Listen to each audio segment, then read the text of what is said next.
Welcome, my dear. Huh. They thought they were clever. They thought the brain was a puzzle, a little lockbox with numbers and code words. But yours? Yours was a labyrinth, where screams echo in reverse, where silence has a name, and shadows beg for light that never comes. They didn't send a soldier, a spy, or a killer. No, they sent a mind reader. The last desperate hand of cowards, trying to peek through a door they were never meant to open. He touched your thoughts, like a curious child touches fire, without understanding, without respect, and when it burned him, oh, how he shrieked. But you didn't flinch, because your mind isn't a sanctuary, it's a graveyard, and every idea is buried with nails through its eyes. He came in, confident. He thought he'd navigate your memories like a tourist with a flashlight. But flashlights don't work in catacombs, and tourists don't survive ancient curses. He found the first layer, the betrayal, the screams, the quiet moments. You wished someone would just ask, "Are you okay?" But nobody did. He saw the hands that hurt you, the ones that fed you poison dressed as praise. He saw the masks people wore when they smiled at you, how their eyes stayed cold while their words felt warm. And still, he kept going, deeper, stupidly brave, or arrogantly suicidal. He thought he was mapping trauma. What he didn't realize was that the deeper he went, the less of him came back. Because your mind doesn't contain chaos, it feeds on it. He tried to label your pain, as if giving it a name would tame it, as if cataloging your scars would somehow disinfect them. But some wounds don't want to heal. Some pain grows roots, becomes soil for a different kind of flower, the kind that drinks rage like rain and blossoms into vengeance. He saw that bloom. He saw what you've become. Not broken, not damaged, not a victim. No, something else, something worse, something unreadable. You see, they thought if they could read your mind, they could control you. Silly. They thought they'd find a plan, a motive, a reason. But your past reasons, you're a response, a mirror made of razors, a consequence wrapped in human skin. He looked for blueprints, but all he found were blue flames. Thought he'd find secrets. Instead, he found storms. Because your brain isn't made of neurons and thoughts. It's a maze of locked doors, each one hiding a version of you that never got to speak. And when he opened those doors, they didn't whisper. They screamed. They demanded. They cried out for retribution, for justice, for blood. And in that moment, when the echoes of your past roared through him, something inside him cracked. He didn't find you. He lost himself. But isn't that poetic? They tried to understand you, so they sent someone to be inside your mind. And now, he's stuck there, sitting in a corner of your subconscious, rocking back and forth, mumbling names he doesn't recognize anymore. The mind reader became the inmate. And you stayed quiet, watching, letting the silence stretch like a blade. And what did he see in your brain that broke him? He saw how many times you swallowed rage just to keep the peace, how many times you held back a scream to not make them uncomfortable. He saw the lies they fed you with sugar-coated guilt, the manipulation, the isolation, the fake apologies stitched with self-interest. He saw the moment you stopped crying and started calculating, the day you buried your innocence and started building your revenge, brick by brick, thought by thought, smile by bloody smile. He watched it all unfold like a movie with no heroes, only survivors. And he couldn't look away when he saw you, sitting calmly at the center of it all, untouched, unfazed, patiently waiting. Not for justice, not for karma, but for opportunity. Because people like you don't scream for revenge. You design it with patience, precision, elegance. You don't stab in the dark. You sharpen the knife until the reflection shows them their guilt, their cowardice, their hypocrisy. And then you let them bleed on their own lies. They thought your mind was a weakness, but they forgot. A mind that's endured madness doesn't fear monsters. It breeds them. And now, you are what haunts the darkness. He thought he'd find a scared little soul begging to be fixed. Instead, he found a kingdom ruled by silence, guarded by pain, crowned in fire. He tried to retreat. Oh yes, he tried. But retreat requires clarity, and clarity requires courage. And courage doesn't grow in places like yours. Not anymore. Your thoughts are a web of sharp edges, each memory wrapped in barbed wire, each smile soaked in venom. He thought you were chaotic, but he was wrong. You're not chaos. You're the architect of it. He didn't just read your mind. He entered it. And now, he's a part of it, trapped, just like the others, just like the voices who thought they could control you, just like the faces who thought they could break you. He'll sit there now, forever, just another ghost screaming behind your eyes. And you move forward, calm, calculated, unshaken. Because this wasn't the first time someone tried to invade your peace, and it won't be the last. But this time, they sent someone who thought understanding you was the same as controlling you. Fools. They didn't realize understanding you only amplifies the terror. Because knowledge is only power when it doesn't terrify the wielder. You walked away, unbothered. Because why would a storm worry about those drowning in its flood? You don't chase validation. You don't crave pity. You don't even seek revenge like others do. No, your revenge exists. It breathes. It walks. It smiles in silence while others scream in confusion. It's not loud. It's not dramatic. It's simply inevitable. And now they'll ask, what did he see in there? But no one will believe the answer. Because the truth is too heavy, too dark, too twisted to put in words. So they'll invent lies. They'll say he was unstable. They'll say he cracked under pressure, that he imagined things. But you'll know the truth. He saw you, the real you, the one they tried to silence, cage, tame, and failed. And the worst part? You're not done yet. He saw you, the real you, the one they tried to silence, cage, tame, and failed. And the worst part? You're not done yet. Because this was never about ending them quickly. It was about watching them dissolve slowly in the acid of their own intentions. The mind reader didn't just lose his grip on sanity. He cracked open the vault and let something else out. Something ancient. Something you locked away long ago, not because it was dangerous, but because the world wasn't ready for it.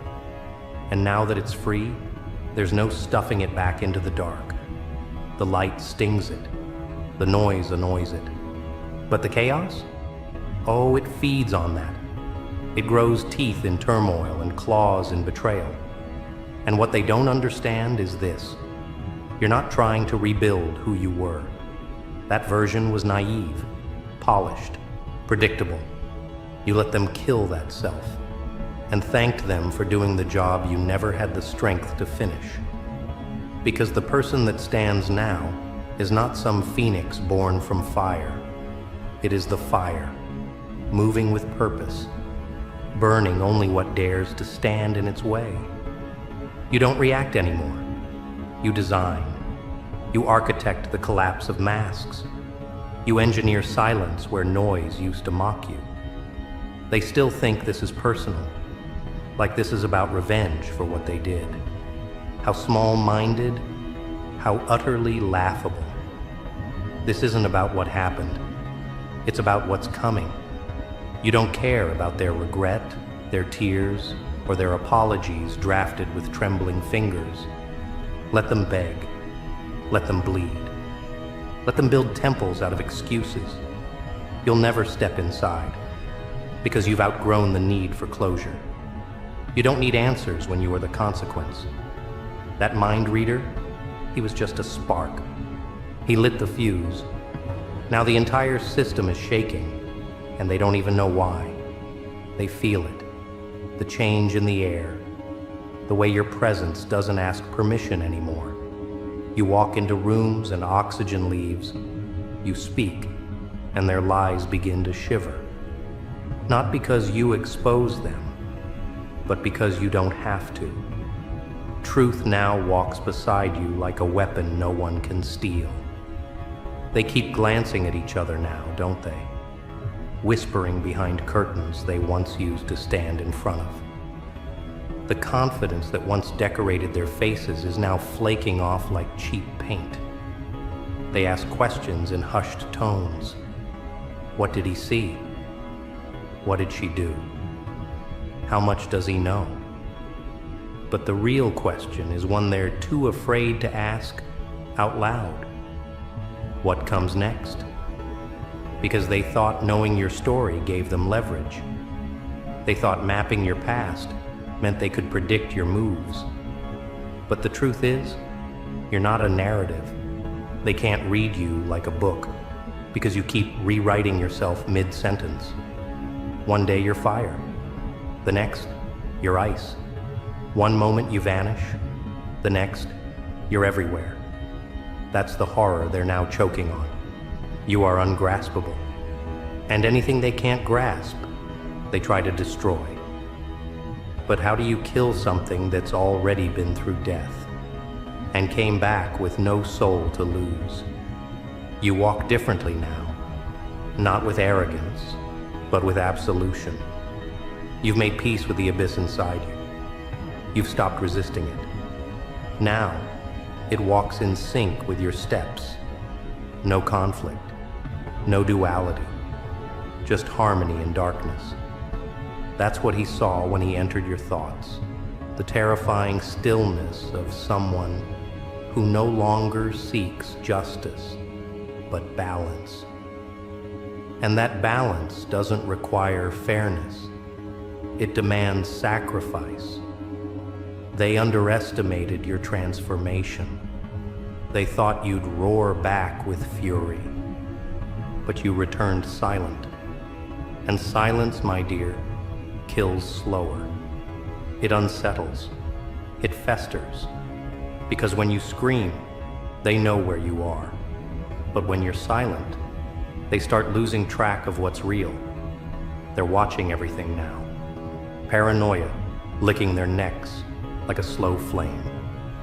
Every text you don't send, every call you don't return, every stare you don't break, it's psychological warfare they never trained for. You've become a ghost with flesh. And ghosts don't need revenge. They just remind, every day, every hour, of what was done and what's coming. The mind reader? He's not the only casualty.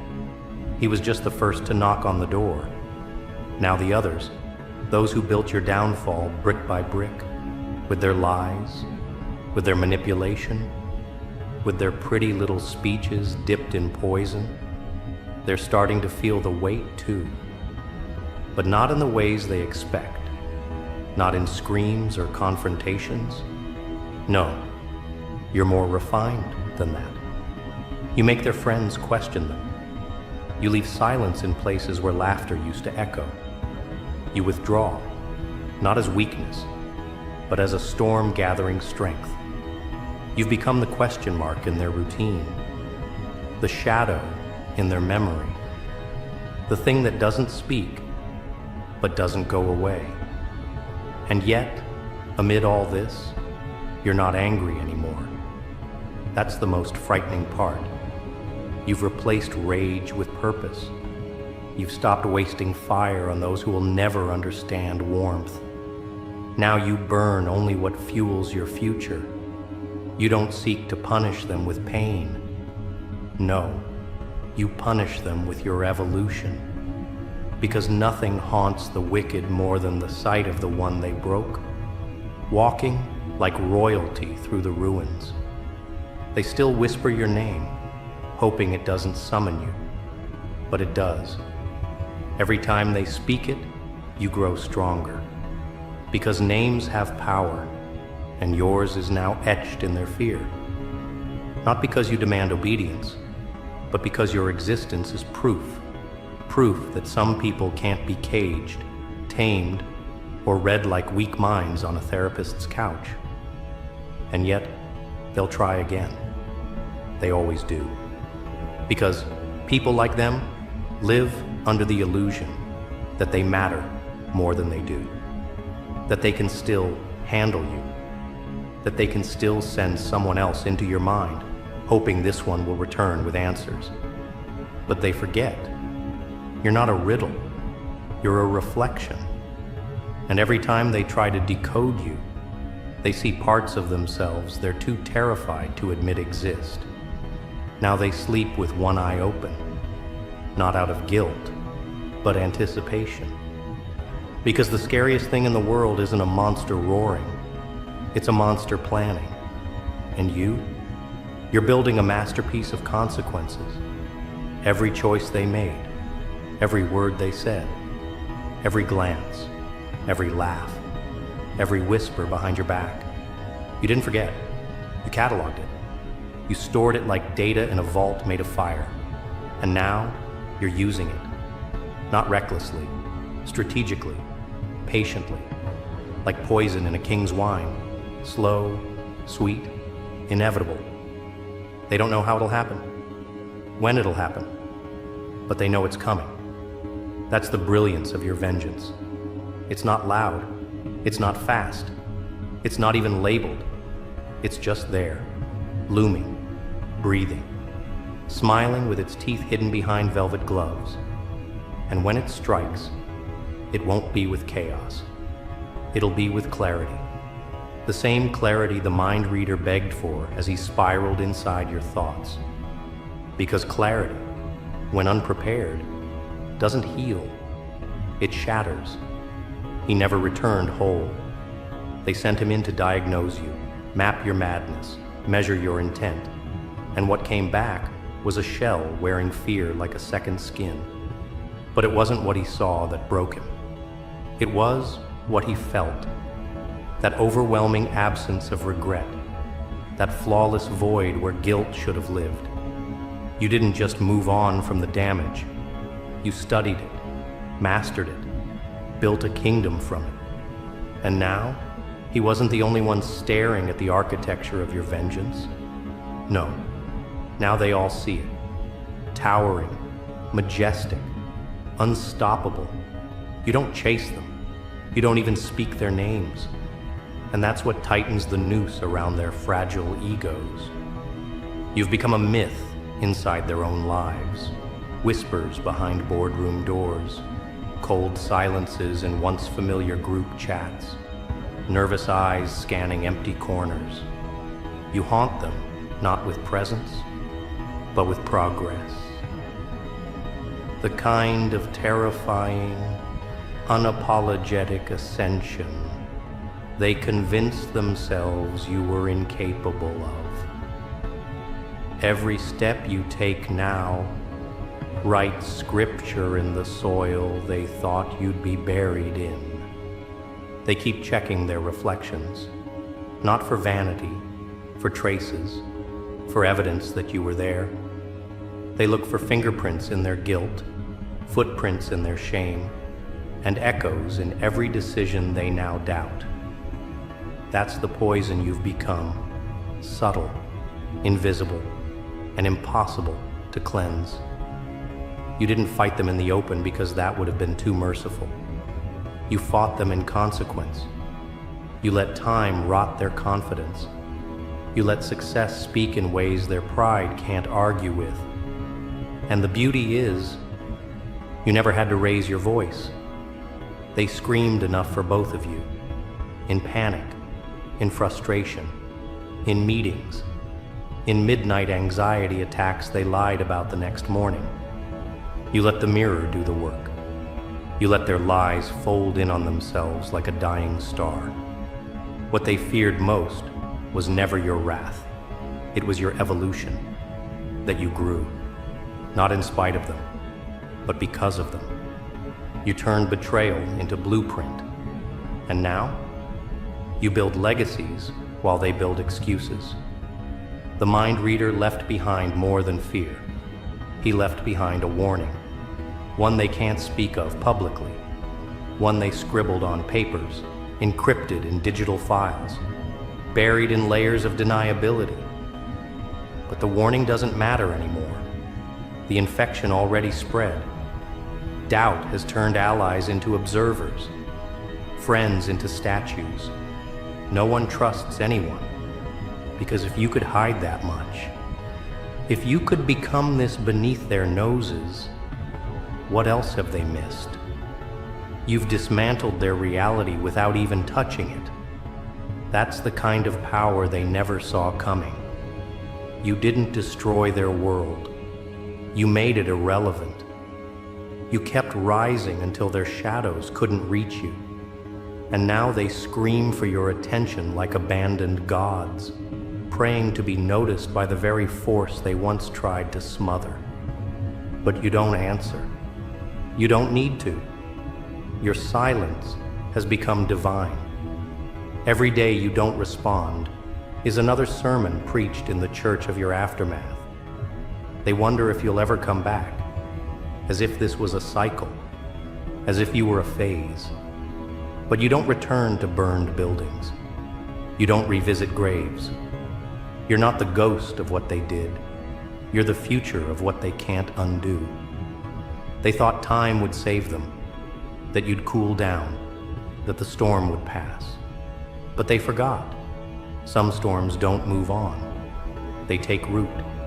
And now your roots are deep, deeper than their reach, deeper than their damage. They tried to control the narrative, reshape the past, alter the lens. But truth doesn't need cameras. It needs patience. And yours outlasted their performance. Now the curtain has dropped.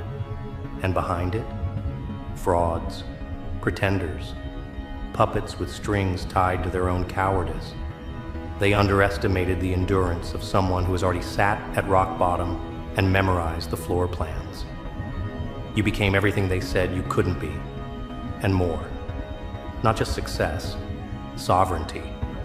You don't just survive, you reign. Not with applause, but with aftermath. You lead, not with validation, but with irrelevance. You let them become background noise in a song that no longer plays for them. And they can't stand that, because their favorite addiction was always your reaction. But now, you give them nothing, and nothing is excruciating. They send messages you don't open. They drop hints in conversations you've outgrown. They stage reconciliations like theater plays, hoping you'll buy a ticket to their guilt. But you've stopped attending shows.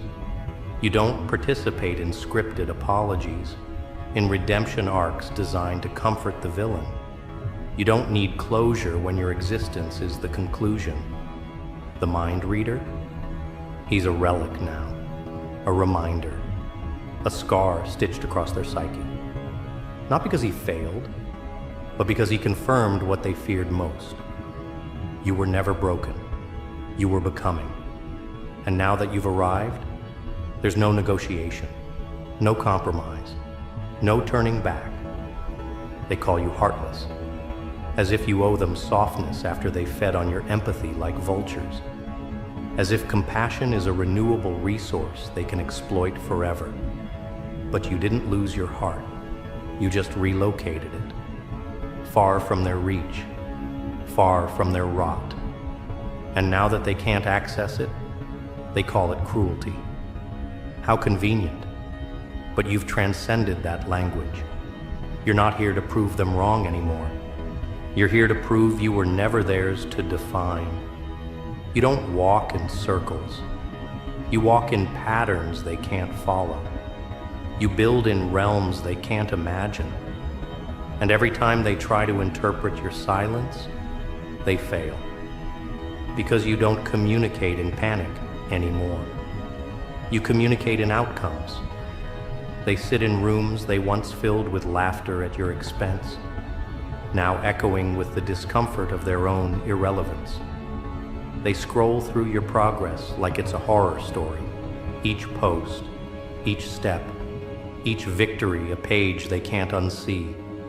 And they wonder, constantly, hopelessly, how it all slipped through their fingers. But it didn't slip. You snatched it back, and you never needed to announce it. They felt it. They still do. And when they try to remember where it all changed, they'll look back at that one moment, the day they sent someone into your mind, thinking they could uncover the blueprint to manipulate you. But what they discovered wasn't data. It wasn't weakness. It wasn't pain. It was you, unfiltered, unashamed, and unkillable. And that, my dear, was the day everything began to die.